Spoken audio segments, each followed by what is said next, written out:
J'appelle là le secrétaire à l'organisation chargé des activités, le camarade Jean-Eudes Quadio qui nous vient de Montpellier.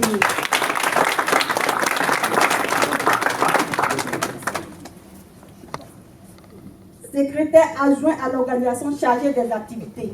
Parce que là, désormais, je vais respirer. Cette première activité, on n'a pas mis ce secrétariat en place et ça a été un peu difficile pour la présidente. Donc désormais, il y a des secrétaires pour ça. Pour les prochaines activités, si c'est pour nous, bien sûr, la prochaine fois, ça sera à Marseille. Comme je le disais tantôt, nous, on est là pour avoir les jeunes de la France. Et la prochaine activité va se tenir à Marseille. Les camarades de Marseille, vous êtes avertis. Moi, je n'aime pas tout ce qui est à peu près. J'aime balèze. Donc, vous êtes avertis. Merci. J'appelle la secrétaire.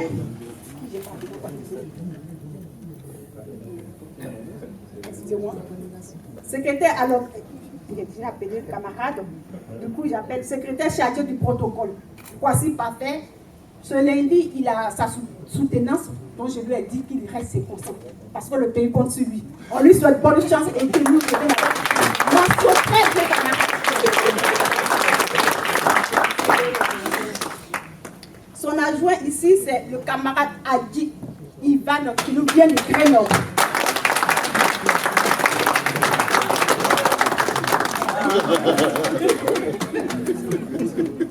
Monsieur le Président, voici le bureau de la jeunesse COGEF France, ceux avec qui je travaille jour et nuit, et je tenais également à saluer tous les autres camarades militants. Ils ne sont pas dans le bureau, mais ils travaillent. Avec moi, avec le bureau, le poste est mérité. Tu ne travailles pas, la prochaine fois, tu es out.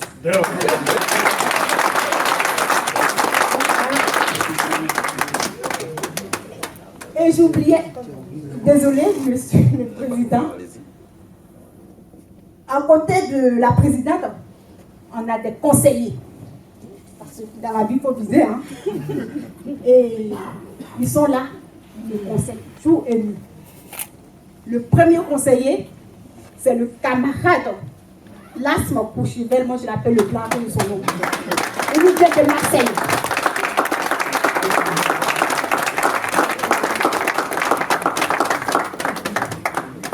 Le deuxième conseiller, il n'est pas là ce jour parce qu'il a une conférence. Je l'appelle mon architecte. Et effectivement, c'est un architecte. Il s'appelle Yapo Hervé, il nous vient de Grenoble.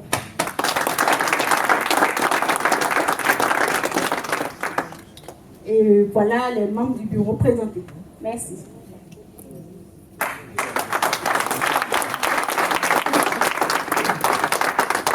Merci, Présidente. Elle est très vaillante, très dynamique. Je souhaite quand même qu'on ne soit pas timide à propos de tout ce qu'elle vient de dire. Veuillez l'applaudir, s'il vous plaît. On va mesurer l'applaudimètre. Encore. Merci beaucoup. Désolé, il y a une erreur qui a été faite de ma part. Camarade, je m'en excuse. C'est la camarade Daté qui est adjointe à l'organisation des activités. Camarade, tu peux venir s'il te plaît. Et en plus, elle a médecine, hein. C'est notre pharmacienne. Elle se parle à la tête.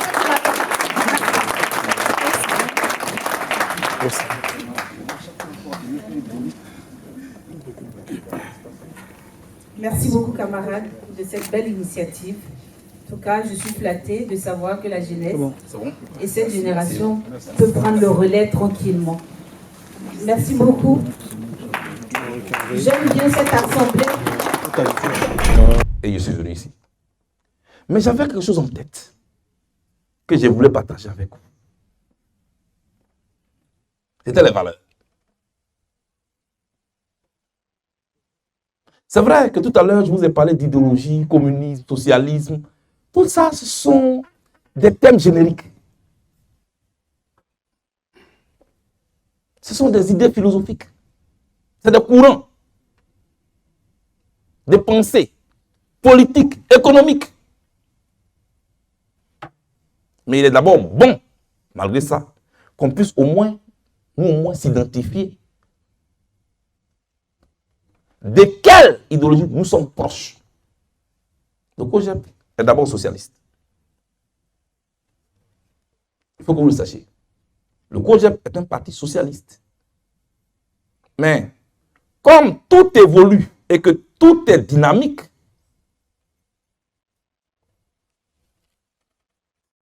du socialisme est sortie la social-démocratie. Vous allez me demander encore, c'est quoi le socialisme? Le socialisme, c'est une doctrine, comme je vous l'ai dit tout à l'heure, une doctrine d'organisation sociale qui attend prévaloir l'intérêt général au lieu de l'intérêt de l'individu. Contrairement au libéralisme, qui fait prévaloir les droits de l'individu, les intérêts de l'individu. Le socialisme fait prévaloir l'intérêt général. Mais l'homme au centre de son action, de sa pensée. Mais la social-démocratie, elle, bien entendu, elle fait partie du socialisme, mais elle est plutôt de tendance modérée. C'est ça. Et elle tend, en respectant le libre jeu du marché, que vous connaissez, elle tend à humaniser le capitalisme. Elle tend à aller vers une société d'égalité. Elle est à l'écoute des syndicats, des groupes constitués. Voilà ce qu'elle fait. Et c'est ce que le COJEP est. L'homme est au centre de ce que nous faisons, de ce que nous pensons. Nous ne nions pas qu'il faut des moyens de production. Mais il faut donner un visage humain à cela, en prenant en compte les intérêts du peuple.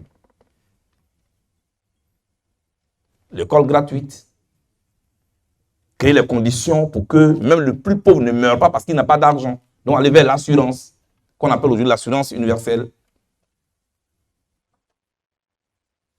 Chers amis, voilà ce qu'est le COJEP.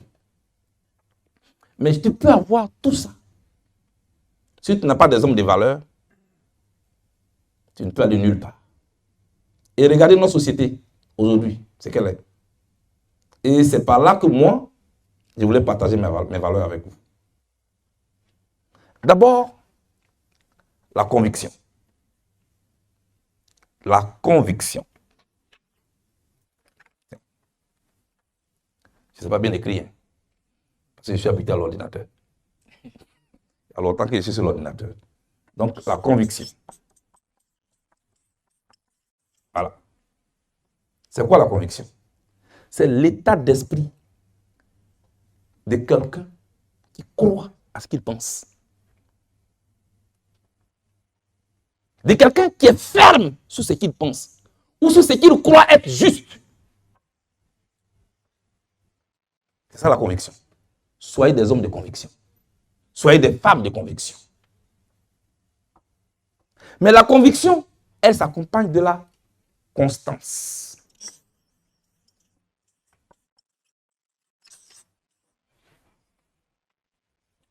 Elle s'accompagne de la constance. Si tu n'es pas constant, tu vacilles. Tes vérités sont en géométrie variable. C'est-à-dire que tu dis une chose aujourd'hui, demain, tu dis le contraire selon tes intérêts. Tes positions sont en fonction de tes petits intérêts du moment. Et on va t'appeler un papillon politique. Aujourd'hui, tu es assis ici, il y a du nectar ici. Demain, tu es assis ici, il y a du nectar. C'est un papillon politique. Mais on peut aller plus loin. Pour te qualifier de nénuphar politique. Voilà, c'est le mot. Tu es un nénuphar politique. Je vous écris ça. Voilà. Nénuphar. Nénuphar. C'est comme ça. Tu es un nénuphar politique. Le nénuphar, vous connaissez? C'est une plante aquatique très verte, avec des feuilles larges, et ça est sur l'eau. Il n'y a rien en bas. Au moindre vent comme ça, à la moindre vague, c'est parti, tu vois les nénuphars venir comme ça. Ne soyez pas des nénuphars politiques. Jeunes de Côte d'Ivoire.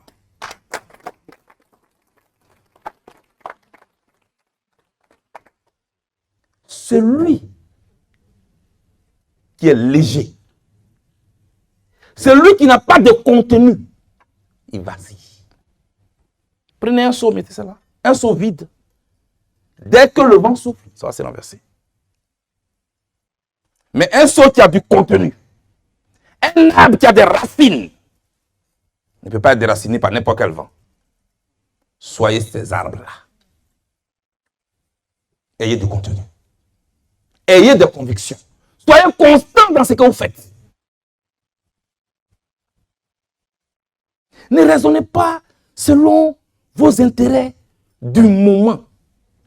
On ne peut pas bâtir, quelle que soit ton idéologie, quelle que soit ton offre politique, quelle que soit ta valise de diplôme, si tu n'as pas de conviction, si tu n'es pas quelqu'un de constant, si tu es un nénuphar politique, tu es inutile à la société. Tu es même dangereux même. Inutile est mieux même. Tu es dangereux. Et puis il y a la loyauté. Vous voyez? La loyauté. C'est-à-dire être fidèle à tes engagements que toi-même tu as pris. On ne t'a pas envoyé. Hein? Tes engagements que toi-même tu as pris. Tu peux être loyal à tes idées. Et tu peux être loyal à quelqu'un avec qui librement toi tu as décidé de travailler. Même quand il est à genoux. Même quand il est à terre. Même quand il est incliné. Même quand il est en difficulté. C'est là que tu dois lui prouver ta loyauté. Ce n'est pas là que tu le quittes. Tu es dangereux. Tu n'es pas inutile. Inutile même mieux.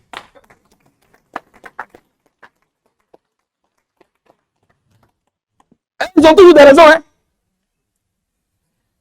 Les gens qui ne sont pas loyaux, là, ils ont toujours des raisons. La question, c'est pourquoi maintenant? Et puis hier, là, on a fait comme ça. Et puis il m'avait dit ça. Et puis il m'a dit ça. Et puis moi, il n'était pas d'accord. C'est quoi ça? Ne soyez pas comme ça. Hein. C'est un nénuphar. Tu as raison. C'est un nénuphar. Il faut dire ça. C'est un nénuphar. Voilà, c'est un nénuphar. C'est un nénuphar. C'est de ça que moi je vous parle. Pour que vous soyez des gens costauds. Le pays a besoin de vous. Vous voyez? Et puis tu vas être courageux.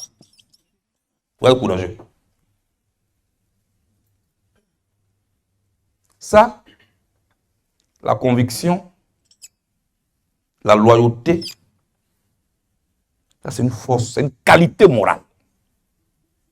Ça c'est une qualité morale. Mais le courage, c'est une force de caractère. Voilà. C'est la différence. Ça, c'est une qualité morale. La conviction, la loyauté. Le courage, c'est une force de caractère. Qui te permet d'affronter le danger. Qui te permet d'affronter la souffrance. Qui te permet d'affronter les revers de la vie. Voilà ce que c'est que le courage. Mais attention, le courage, Nelson Mandela l'a dit, le courage, ce n'est pas l'absence de la peur. Celui qui est courageux, là, ce n'est pas dire qu'il n'a pas peur, hein. C'est faux. C'est sa capacité à vaincre la peur qui fait de lui un homme courageux.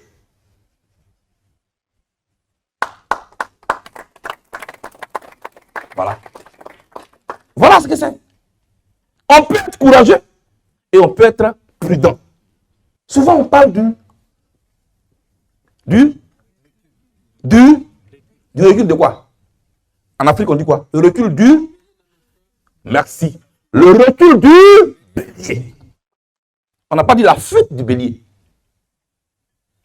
On dit le recul du petit. Il y a encore une autre expression qui dit il faut reculer pour mieux sauter. C'est ça. Reculer pour mieux sauter. Voilà, ça c'est la vie. Hein. C'est pourquoi vous fassiez la différence entre le courage et la folie. Quand je partais au Ghana, mon enfant avait 1 an et demi. Je l'avais en main. Dans une pirogue. Je vous dis ça aujourd'hui. Dans une pirogue. Je me suis caché d'abord dans un village qu'on appelle Nougwa 1. C'est la frontière ivoiro.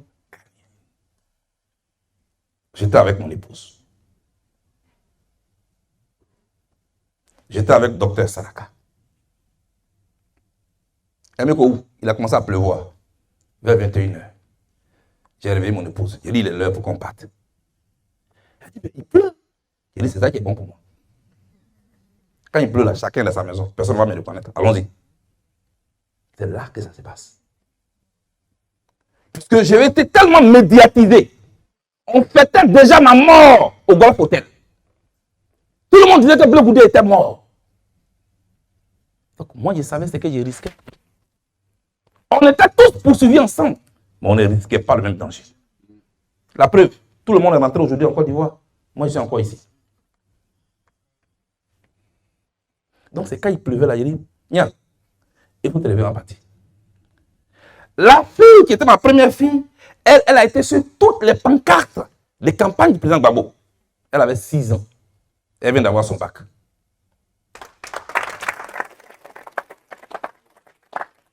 Maître Idri l'avait déjà transportée au Togo. Puisqu'elle était connue.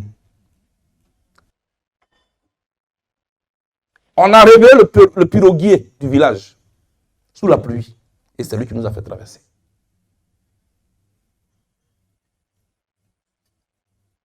Quand on traverse la Bia, on tombe sur Nougwa 2, qui est un village ghanéen. On nous a mis dans un salon, le temps de trouver un véhicule, où on a dit qu'on allait dormir là, ouais, je crois. Et puis le jeune Ghanéen qui a envoyé de l'eau à boire, il parle un peu français. Il dit, mon général, bonjour. Je dis, ici là, la nuit là, mon général ici. Je dis, aïe. Mon général, comment tu vas? Je dis, je vais bien. Donne-moi un deuxième gobelet d'eau. Puis moi, je voulais l'éloigner. Puis il est parti. J'ai dit à ma femme, on ne dort pas ici. On va gagner temps. Et notre guide, je lui ai dit, va m'arrêter un véhicule à Elibou. Il dit quel véhicule? Il dit un grumier. Il dit, monsieur le ministre, il dit un grumier. Il dit, non, il y a des jolis. Il dit, un grumier. Personne ne me croira d'un grumier. Il faut toujours être là où l'ennemi ne peut pas te croire. C'est la manière de voler de l'épervier qui apprend au poussin à se cacher.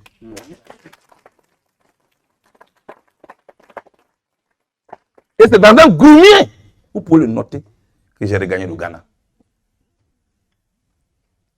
Et c'est Ouattara qui l'a fait partie, c'est Sénégal qui l'a fait partie, n'importe quoi. Voilà, chers amis. Quand tu as traversé tout ça, est-ce que ça m'a empêché d'être fidèle à mes convictions? Non. Non. Quand je suis venu à la CPI, est-ce que vous m'avez vu trembler devant les juges? Mais ces messieurs-là, un seul mot de ma bouche peut les amener à me condamner et gâter toute ma vie. Mais j'ai regardé les juges de la CPI droit dans les yeux.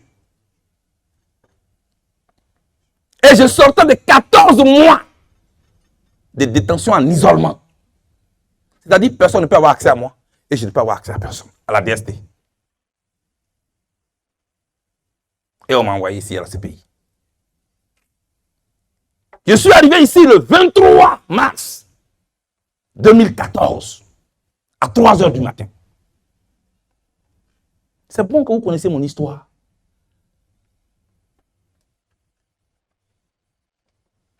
Et c'est 4 jours après, c'est-à-dire le 27 mars, qu'il y a eu l'audience de première comparution de Charles Bleu Goudé. C'était le 27 mars 2014. Ce jour-là, je n'ai pas tremblé. J'ai dit au juge, moi, quand vous voyez là, j'étais pour Gbagbo hier. Je suis pour Gbagbo aujourd'hui et je le serai demain. Quand je le disais là, je n'étais pas au commissariat de Makori. Hein. J'étais à la Cour pénale internationale. Chers jeunes,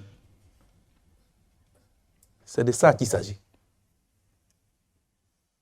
Voilà comment je suis sorti de la Côte d'Ivoire. Il est bon que vous le sachiez. Parce que vous êtes des responsables du COJEP aujourd'hui. Jeunes, mais demain, c'est vous qui allez diriger le COJEP.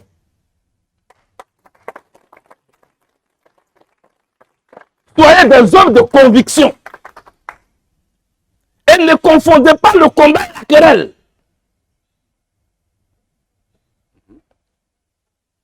Ah, vous avez commencé à tiquer. Chers amis, j'étais ici. Quand j'étais ici en prison, qu'est-ce qui était important?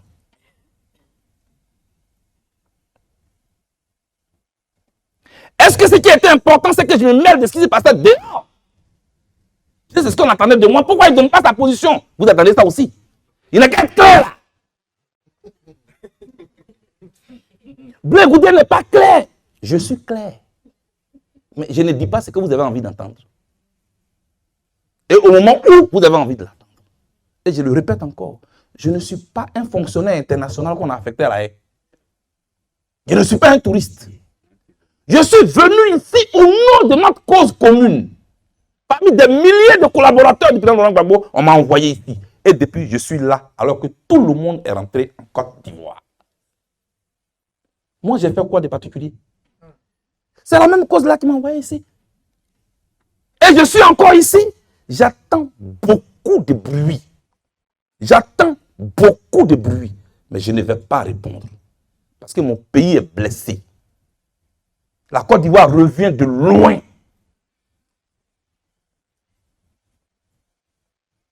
Je ne vais pas répondre. J'ai dit, même pour jouer un match de football, là, il y a un regroupement. Serge Aurier quitte l'Angleterre. Gradel quitte la France. Sérédier quitte la Suisse. Et puis il se regroupe. Allaire quitte la Hollande. Puisque lui joue à Ajax. Et puis il se regroupe. Mais tous les autres sont regroupés. Moi, je ne suis pas là. Et puis on dit, mais pourquoi il ne vient pas jouer dans l'équipe? Quand on jouait, on a blessé mon pied. Devant vous, on m'a mis sur civière, on m'a laissé sur le terrain.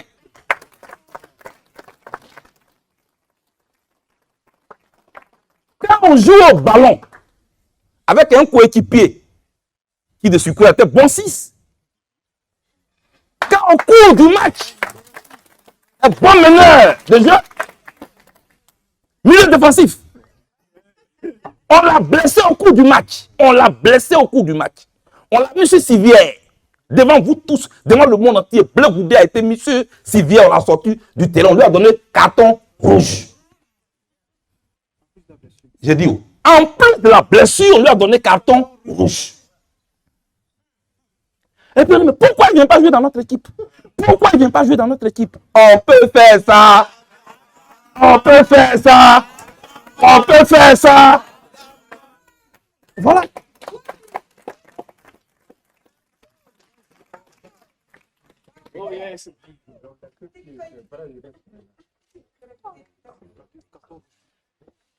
Double fracture. Double fracture, carton rouge. Tout le monde, j'ai dit, tout le monde est rentré en Côte d'Ivoire, sauf moi. Tu peux aller rendre visite à ton frère à l'hôpital. Tu le vois malade. Et puis il te sourit. Et puis il te dit, ça va. N'oublie jamais qu'il est à l'hôpital. Il ne veut pas te décourager. Donc, même si vous me voyez comme ça, je ne suis pas un vendeur de désespoir. Je suis en prison. Je n'ai pas de passeport. Je ne peux pas sortir de là. Moi aussi, j'ai envie de voir mes enfants. Vous êtes avec vos enfants. Vous êtes avec vos familles. Et vous faites beaucoup de bruit sur moi comme ça pour me diaboliser. Pour rien. Après avoir fait face au tribunal de Bensouda, je vais encore faire face à votre tribunal. Oh, on peut faire ça. Voilà. Mais je vais m'arrêter là aujourd'hui pour ça. Quand on va se regrouper en Côte d'Ivoire, on va parler. Oui. Gbagbo Laurent est arrivé en Côte d'Ivoire, il ne parle pas de Blé Goudé.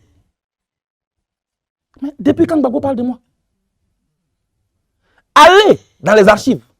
Fouillez tous les discours du président Gbagbo de 2000 à 2011. Trouvez-moi un seul discours où il parle de moi. Mais parce qu'il a beaucoup à faire. C'est moi qui parle de Gbagbo. C'est pas Gbagbo qui parle de moi.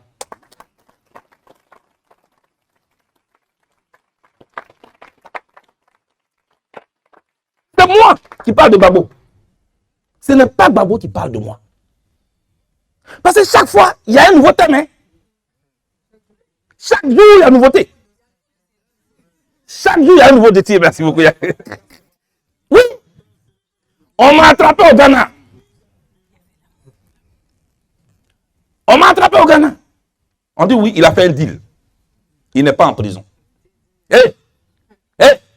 Mes voisins de prison sont vivants.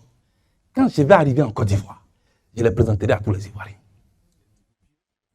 J'étais à la DST avec eux, ils sont encore vivants. Et on disait que j'habitais chez Feu Ahmed Bakayoko. C'est pas la méchanceté, ça. On me transfère à ce pays. On dit non, où il va là? C'est pour témoigner contre le président Gbagbo. Tout le monde a suivi le procès en direct. J'étais plus qu'un avocat pour le président Gbagbo. Je n'ai jamais dit libérez-moi. J'ai dit libérer le président Gbagbo, il n'a pas sa place ici. Après ça, on sort de prison. D'abord, on est en prison. Ils sont allés chercher, je ne sais pas qui là, on dit une prophétesse. Que non, Dieu lui a dit que moi, Blé Goudé en prison, je vais empoisonner le président Gbagbo. Oui, au début, il avait refusé, mais maintenant, il vient d'accepter là. Il va tuer Gbagbo. Moi, mais j'avais peur comme ça. J'ai dit, si quelque chose arrive à ce monsieur-là, je vais avoir des problèmes. Dieu merci, on a été acquittés. Le 1er février, vous ne pouvez pas imaginer, était un soulagement. Après, encore dans la même prison là, on dit non, il a giflé Gbagbo. Moi, mais j'ai bu quelle drogue? Après, quand on sort de prison maintenant, on dit non, Gbagbo en Belgique, Gbagbo n'appelle pas Blé Goudé. Mais c'est moi qui devais pleurer pour venir dire, ah, mon papa ne m'appelle pas. Le président Gbagbo m'appelle. Mais c'est eux qui font publicité de ça. Gbagbo ne l'appelle pas. Ça là, c'est fini maintenant. Hein. Il y a maintenant nouveauté. Hein. Depuis que Gbagbo est arrivé à Abidjan, il ne parle pas de lui. Mais la nouveauté maintenant. Le président Gbagbo a créé un parti politique nouveau. Blé Goudé ne pas rentrer dedans. C'est un traite. Oh, on peut faire ça. On ne peut pas faire ça.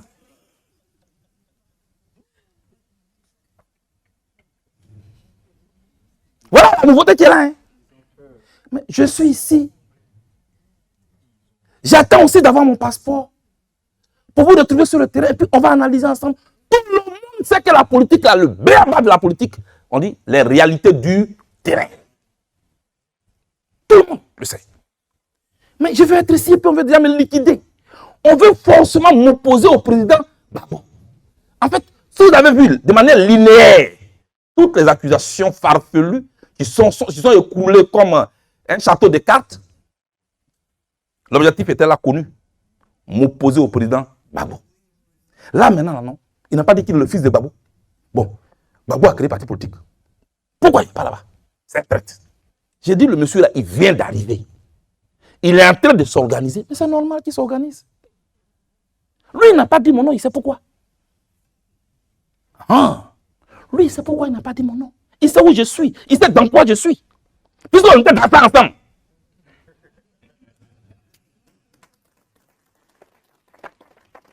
Lui, il sait pourquoi il ne dit pas mon nom. Il sait pourquoi il ne m'invite pas à ça. Parce qu'il sait dans quoi je suis. Puisqu'on était dans ça ensemble. C'est un homme politique. Ce n'est pas un monsieur comme ça. Et puis quand le président Gbagbo a parlé là, il a parlé en homme politique. Il dit, je vais créer mon parti politique. Et il a cité des noms. Il dit, venez avec moi dans mon parti politique. Les autres ne veulent pas venir là. Vous pouvez garder vos partis et être des alliés. Ça fait deux options. C'est un homme politique qui a parlé. Que Dieu vous bénisse. Que Dieu vous bénisse. Que Dieu vous bénisse. Merci. J'attends vos questions.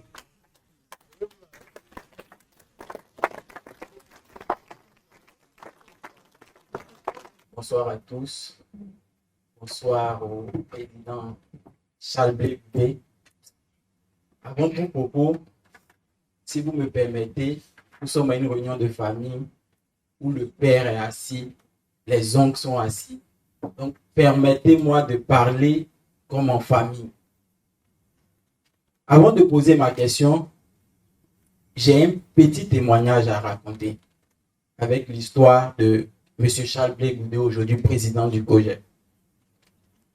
J'arrive en 2018 en France et je suis à Strasbourg et fougueux de la politique, je rentre dans un débat politique avec un de mes enseignants qui est directeur de la chambre régionale de l'économie à Strasbourg. Et dans ses propos, nous étions au Sénégal pour un travail. Et dans ses propos, il avait tendance à diaboliser le leader Charles Blé Goudé. Pendant ce temps, il y avait des amis togolais, sénégalais qui étaient là. Et à ce niveau, j'ai dit, monsieur, vous ne connaissez pas Charles Blé Goudé, donc ne dites pas ce que vous ne connaissez pas. Mes amis, à cette période-là, m'ont regardé comme ça. Ils disent, mais celui-là, il n'a pas pitié de lui. Il vient d'arriver en France, c'est lui qui parle comme ça aux gens. Et après mon Master 2, il y avait un poste d'ingénieur de projet à Strasbourg, d'ingénieur d'études économiques. Et dans mon jury, c'était ce monsieur-là qui était à l'intérieur. Et dès qu'il me voit rentrer, il commence à sourire. Je dis, c'est mort pour moi. Et après délibération, ma prise de position politique m'a valu ce poste d'ingénieur d'études. Pourtant, je précise, j'étais le stagiaire sur ce poste. Donc, en temps normal, quand tu finis, tu prends le CDI normalement. Donc, ça m'a valu ce poste. Et mes amis togolais, d'ailleurs, disaient, tu ne sais pas ce que tu es venu en France, ils vont te rapatrier. Je leur ai dit, si on me rapatrie, parce que j'ai un engagement pour Charles Blé Goudé, donc on me rapatrier. Je ne parle pas comme un pédant aujourd'hui, non. C'est une vérité. J'ai des témoins oculaires qui sont là. Je suis arrivé à Clermont. J'ai toujours mis mes positions politiques devant. On dit Loïc, Samuel Goulia, il y a la mort en politique. J'ai dit si c'est dans la politique, je dois mourir, je vais mourir. Monsieur le Président, je tiens à vous dire ce soir, on a entendu parler par nos parents de certains leaders. Ça, on était des témoins auriculaires, c'est-à-dire c'est dans les oreilles. Mais vous, aujourd'hui, vous êtes un témoin expérimental pour nous et un témoin oculaire. Je me rappelle encore, en 2004, j'avais à peine 11 ans. Et vous avez dit, si vous êtes en train de dormir, dormez. Si vous êtes en train de dormir, réveillez-vous. Voilà, allons directement à l'aéroport.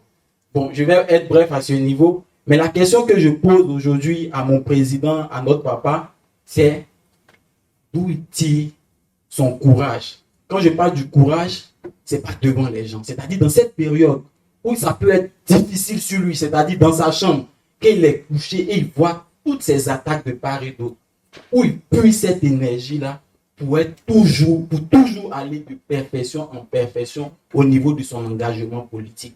Je vous remercie pour votre indulgence.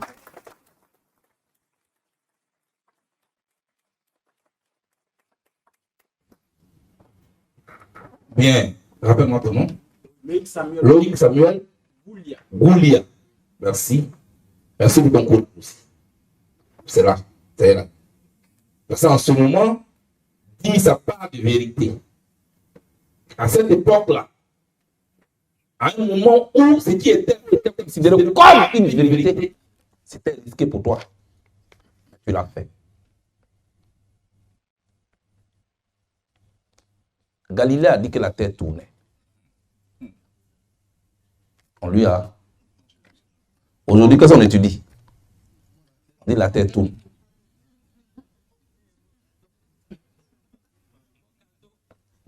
C'est mon cadeau, non? Même mon oncle, au village, mon cousin était venu en vacances. Chaque fois que son père lui d'aller au champ, il dit il ne va pas au champ, il va aller couper le riz. pour aller cabosser le cacao. Et il est toujours là, il est en train d'étudier. Son père dit, tu étudies quoi? Il dit, je suis en train d'étudier la géographie. On dit, la tête tourne. Et les vacances sont finies. Il a pris son sac, il a dans son bar de payer son transport. Il dit, quel transport? Tu vas où? Il dit, il va à Abidjan. Il dit, mais la tête n'a qu'à tourner, tu vas arriver à Abidjan. Bref, merci. Je pense que je ne sais pas quoi répondre, mais dis que c'est la conviction. Tu as vu que toi-même, qu'est-ce qui t'avait poussé à dire à cette époque-là, parmi tous tes amis, comme tu viens de le dire, tes camarades étudiants, de contredire ton professeur? On peut dire, mais d'où tu tirais ça? C'est ta conviction. C'est cette même conviction-là qui me pousse à être calme et à être serein. Parce que je dis, je veux être un modèle pour vous. Je veux être un modèle pour ma génération.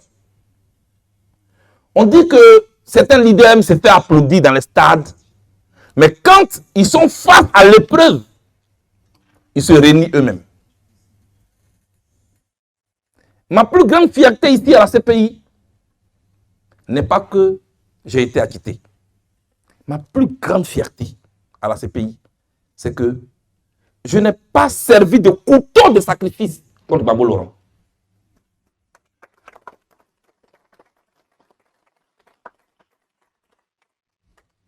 Ma plus grande fierté, quand j'étais là face à des juges que je ne connais pas, à qui on a déposé de gros dossiers contre moi, je pouvais trembler. Mais ma plus grande fierté, Loïc, ce n'est pas mon acquittement. Ma plus grande fierté, c'est que je n'ai pas servi de couteau contre le président Laurent Gbagbo. Au système international. Voilà ma plus grande fierté. Et c'est ma conviction. J'ai fait ce que je pouvais. C'est ça que mes forces m'ont permis de faire. Ce que je n'ai pas pu faire ne fait pas de moi un traître. Ce sont les limites d'un être humain. Ça montre que je suis humain. Et ceux qui espéraient que j'aille au-delà et je n'ai pas pu, je peux leur demander pardon. Mais je suis humain. Voilà ce que je peux dire. Merci.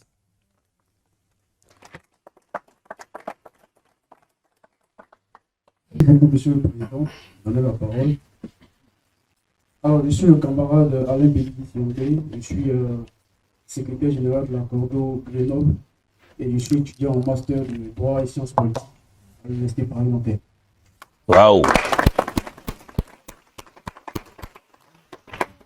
Alors, ma question est la suivante. Monsieur le Président, ça fait un très bon moment que je vous suis. Vous avez dit, votre célèbre phrase, c'est « ce que je vais accomplir avec vous, les jeunes ».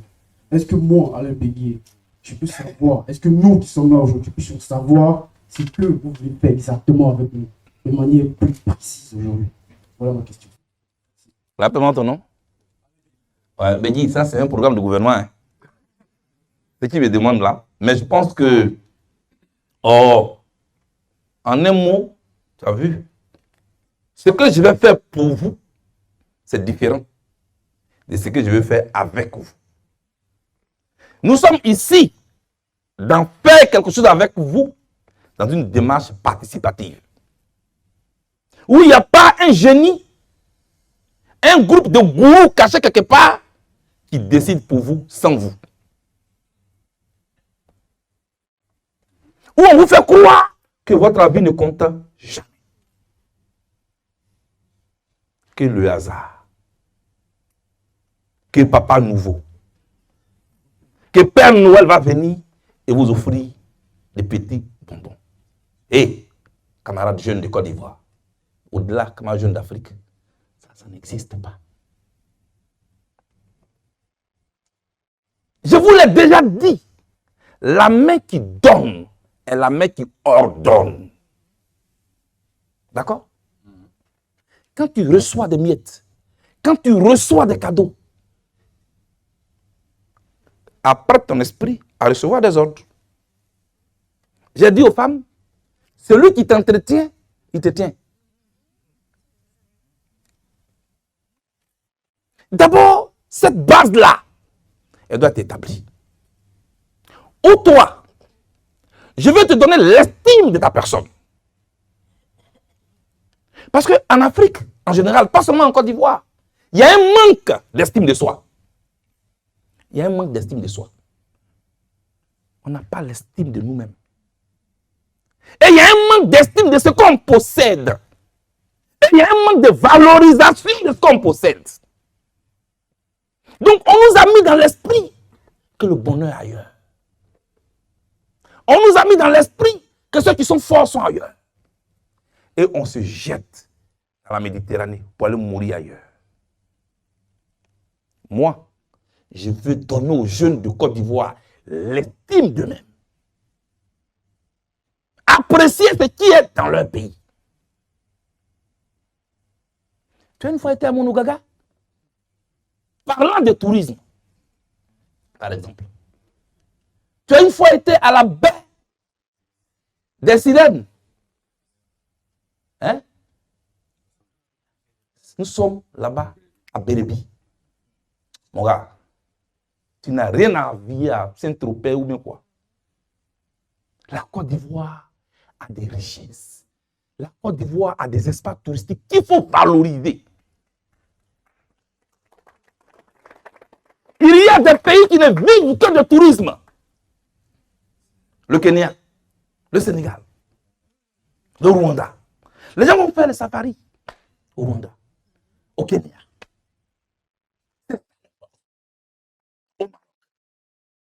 Oui, je m'en vais à Marrakech. Quand toi tu vas à Marrakech et puis à Dubaï, là, qui va aller à Grand Bérébi? Qui va à Bassam? Qui va regarder les ponts de Liane demain?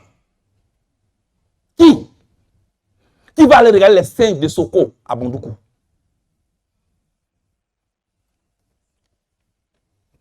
Qui va aller à Taï?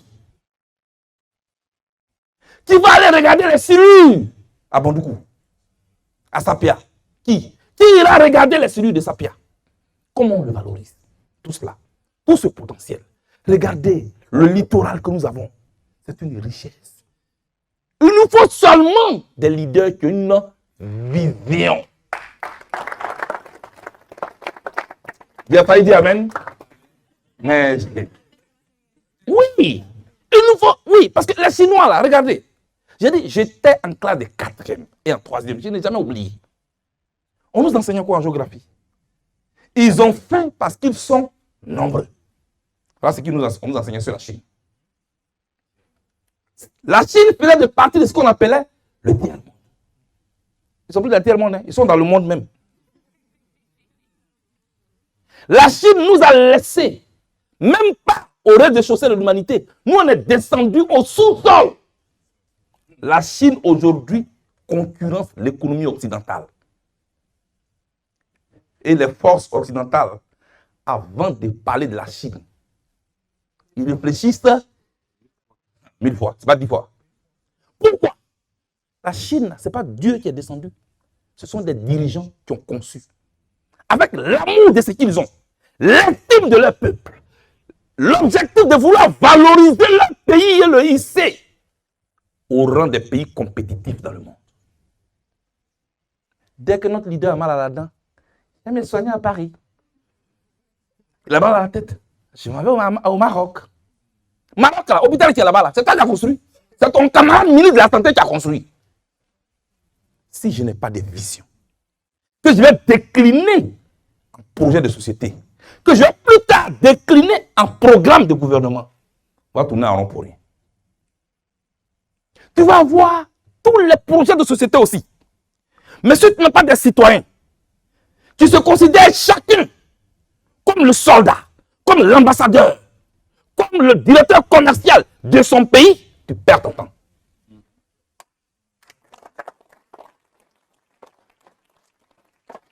Tu perds ton temps.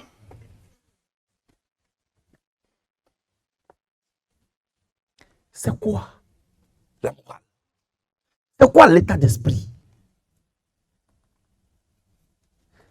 Quelle société on veut bâtir? Où on enseigne à chacun, non, il faut prendre pour toi ta partie. Or lui-même, il pense que celui qui a changé le monde. Tant qu'on aura un état d'esprit comme celui-là, notre pays peut avoir tout ce qu'il veut. Et pourtant, la Côte d'Ivoire a du potentiel. Vous êtes intelligent. Vous êtes venu étudier en France. Vous êtes venu étudier en Europe. Vous êtes en Europe. Vous n'êtes pas de l'Europe. Vous êtes des cerveaux dont notre pays a besoin. Seulement, il faut créer une société de chance, d'opportunités, pour permettre à chacun de vivre de ce qu'il a appris à l'école. Pour qu'il puisse mettre ça à la disposition de son pays, sans forcément faire de lui membre d'un parti politique. L'administration nationale ne doit pas être le lieu de recrutement des partis politiques. Elle est neutre, l'administration. Elle est là pour servir tout le monde. C'est le béaba. Chers amis, aujourd'hui, pour retarder un pays, on n'a plus besoin de larguer des bombes. Ce n'est pas moi qui le dis. C'est des observateurs plus aguerris que moi qui le disent. Il suffit seulement de bloquer le système éducatif et c'est terminé. Vous allez abrutir le peuple. Et le pays aura des dirigeants abrutis. J'ai une vision pour la Côte d'Ivoire qui commence d'abord par l'estime de soi. Il faut donner l'amour du pays aux Ivoiriens. Leur donner l'amour de rester chez eux. S'il n'a plus de liberté chez lui, il reste chez lui. S'il sait qu'il ne va pas à l'école pour rien, il reste chez lui. Parce que les gens fuient. Mais ils fuient quoi? La misère, l'insécurité, la répression, la discrimination, l'injustice, oui, la corruption, les inégalités, le manque d'opportunité. Le gars est parti à l'école, c'est payé 800, il a eu tous les diplômes. Il gère la cabine téléphonique. Et ça, ce n'est pas une question. Je n'indexe pas seulement le pouvoir Ouattara. La classe politique, c'est elle qui est interpellée, y compris moi-même.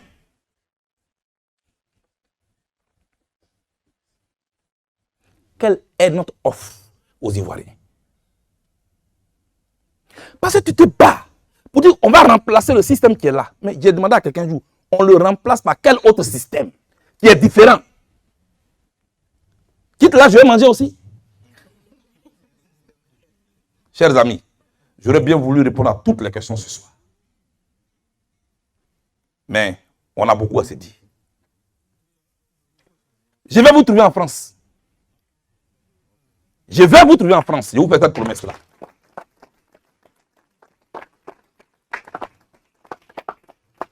J'étais allé en France pour dire merci. Quand j'aurai mon passeport, je viendrai en France pour dire au revoir.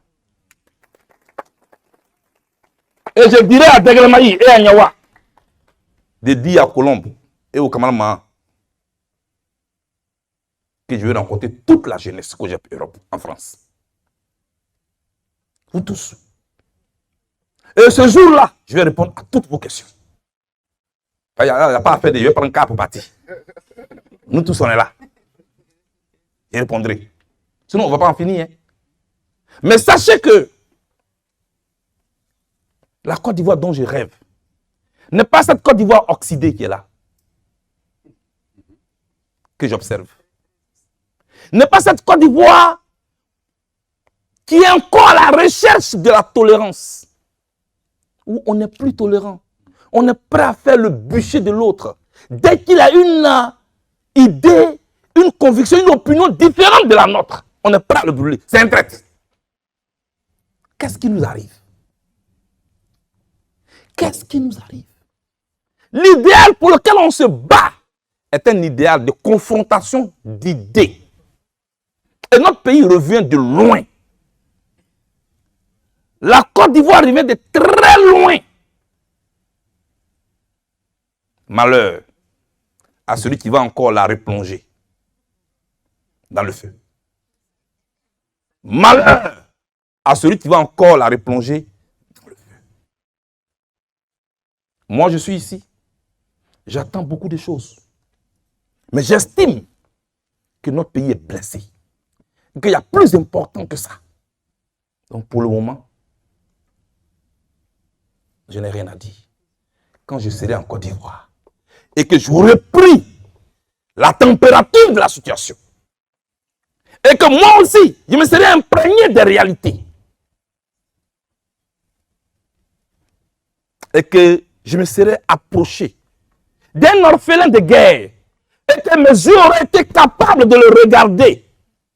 Ce regard triste d'un enfant qui se sent abandonné des pères et des mères. Que mes yeux pourront affronter une veuve qui se sent seule. En ce moment-là, je pourrais moi-même me regarder dans le miroir pour dire, ai-je fait et bien fait ce que je devais pour mon pays.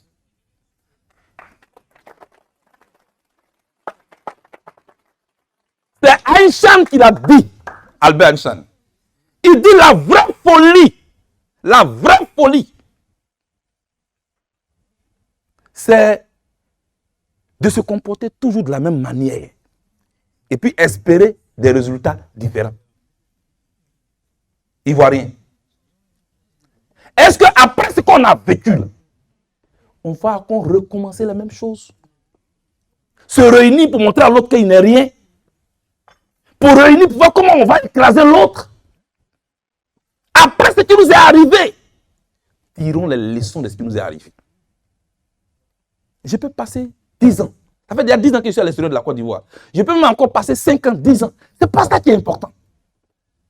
Je ne veux pas réduire les problèmes de la Côte d'Ivoire à ma personne.